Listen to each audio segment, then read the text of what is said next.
Hey everybody, it's Bill with Edge of Eternity. How you doing today? Thought I would throw out one of those Toolbox Tuesdays myself, and let's take a look. All right, we'll take a look at this box today, and we'll just go right to the top drawer. Got some pneumatic tools in here I use on sheet metal mostly. I'm sure you guys have seen the air punch and flange tool. Really nice little tool, especially if you want to put like a metal thickness offset so you can do a lap weld but have a smooth surface on one side. It's great, makes a nice even little flange. Plus it has a punching tool also, so you can put, I think this is a 3/16 hole that this punch puts in, but it's all done pneumatically. Makes life easy. I've got a little hand Whitney punch somewhere around here too, but hey, air is better. Just some other stuff. You might have saw my video the other night where I used this tool to make that wrench. Just a cutoff tool, Harbor Freight. You know, I use these Harbor Freight tools. I use them for years. When they die, I throw them away and I go get another one for 10 bucks. I mean, I know Harbor Freight's not well known as the premier tool company in the world, but hey, when you're just working out of your garage and you don't have a lot of cash, it's great. This is my Eastwood Air Hammer. Really like this air hammer. If you've ever used one, it's a small one. It's not the larger version that you can get, but you know, I use this for all kinds of different things. Back in the 70s, that's how old I am, yes, I went through a metal model maker apprenticeship, and a big part of that was hammer forming, and we used air hammers on a ton of different items, and I like it. I use it for forming metal and you know, breaking things apart with a chisel. You name it, you can use it for a lot of things. Here's my little hand saw. Great little tool. When you can't get into anywhere with something larger, it may not cut quite as fast, but it does the job, and I use it a lot. It's a little bit oily. Maybe I oiled it too much. Oh, what else do we got here? All right, this is in the wrong box. This belongs over there with my air wrenches. But anyways, 3/8 drive ratchet. Let's see, under here, Pneumatic Nibbler. Those things are nice. If you want to cut something out quick, the only problem is they really make a mess. You get little fine slivers of sheet metal and whatnot. So you really need to use that over something like a kiddie pool, depending on how big the part is you're cutting, or a garbage can, so you can easily collect all of that stuff, especially if you got kids running around. That's the box for the Eastwood pneumatic hammer. It's got the other chisels and attachments that I have for it in there.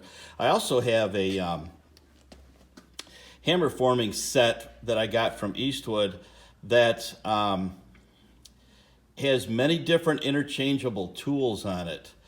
And, you know, when we're beating into a beater bag or something like that, Arco did a really good video on that the other night where he made the forming hammer out of the cap off of the gas bottle. This is another way to pretty smoothly create shapes in metal. I'll have to show that in one of the other videos coming up, but it works with the Eastwood hammer, pneumatic hammer. Can never have too many tape measures around. Here's something that I like, I find to be helpful sometimes when you want to get into a tight place with a little fine file. I bought this air file, and it works really nice.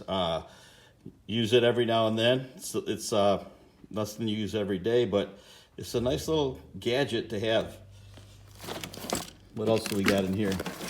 Got a couple of filter regulators. Not sure where they came from. Got my navel jelly. You know what I use this for? Like when I'm building something with heavier steel, particularly like my C-frame for the English wheel. I'll make cross sections through a couple of samples first, heat the metal up, and then put some Loctite on it. And what it does is it etches the surface, and then you can see real clearly how well your weld is penetrating the material. And I really recommend doing that because, you know, an English wheel, okay, that's one thing. If it cracks, but I'm getting ready to start the frame on that T-bucket. I want to be really sure that I've got good penetration on my welds, and this is how I test it. It works great, it's easy, and something we should do. A couple other things I keep in here. I've got a set of Clecos for holding panels together, and some other body clamps that are nice when you're using light gauge stuff and you don't have room for other clamps, or you can't get in to a deep reach. These things work really well. So got those in there. I guess that's about it. So that is my Toolbox Tuesday video. Hope you guys enjoy it. And I want to show you one other thing real quick. Okay. I'm going to be posting later tonight a video on the biblical timeline. And I think you'll find it pretty cool. We'll fill it out as we go through it tonight. Obviously, it's not filled out right now. But I'm going to show you where we're at in this timeline and how the things that are happening in the world right now really reflect what the Bible says about the future. It's quite amazing. So anyways, hopefully you'll look back later today and be able to check that out too. So this is Bill Cameron with The Edge of Eternity, signing out. Take care.